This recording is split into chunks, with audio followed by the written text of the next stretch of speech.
Shubor nakaslem jong udongsan Hima.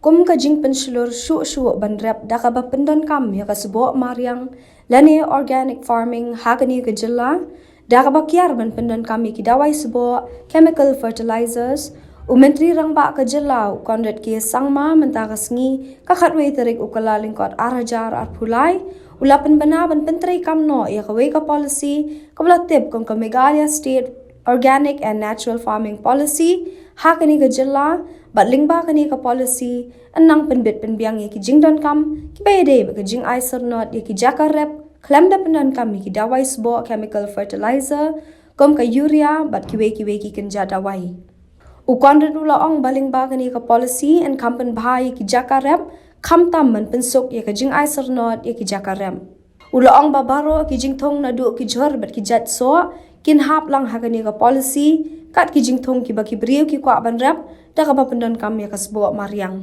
ka jing phai khmat ka organic farming ka dei ka ba biang e kham tam namar ki jing thong na du ki jhor ki jhem ki lakla bi namar ka jing pendon kam mi ki dawai chemical fertilizer which was passed today in the cabinet. Second was the Meghalaya state organic and natural farming policy. The idea was that though there is a effort towards going to organic farming, but a proper structured system, policy, certification agencies, different kind of programs, policies to be made and done, and actions to be taken were not really properly organized and properly put into a policy. So therefore, this particular policy will give a complete structure to how we would move forward in terms of our organic mission and in terms of organic farming in the state. Already been empaneled to give the organic certification, and many other state organizations will also be then empaneled. So that is absolutely the primary idea of doing this.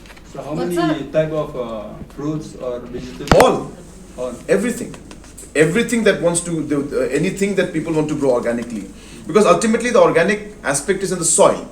So you test the soil, so whatever you grow in it, ultimately it's the soil and the conditions that are there that have to be organic. So that means in that case, maybe my last question on this: will the government take up with the custom department so that the squash which we produce from Meghalaya should not go from Pyntreikam and Silchar, it should go from Dauki? So will the government? Yeah, that's a different aspect, but yes, definitely we can look into that also. You're right. Yeah, all those aspects will be looked into. And in fact, we are working on, because we realize that one of the challenges also is that the outlets are not there. You see, and so we are working in this program also has got the aspect of outlets being set up in important consumption centers, so that people can actually go to the shops and centers and buy the organic food, because a lot of people want it, but they don't know where to go. So that's also part of this policy. Yeah. So basically, it's one has to understand that we have to balance things out. It's not as simple as saying that today we are using fertilizers and tomorrow we just stop it and we're going to shift to organic farming in one go. Everything has to be in a transition format, and therefore the livelihood of people and especially in the vegetable growing section. We have seen that chemical fertilizers are still being used, and it is required in some areas, and it is taking time for the organic fertilizers to really have that kind of impact.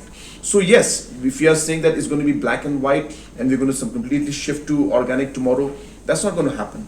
It takes time. It's a process. We need to continue to ensure that the people are taken on board. We need to ensure that people are given the options and given the alternative to move forward.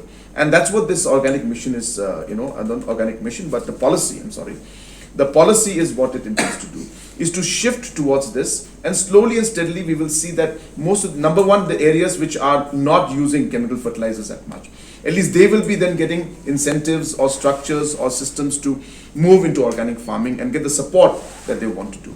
Then of course there are areas which are using them. Then we will work towards how we'll see that we will slowly shift them from say chemical fertilizers to say organic fertilizers.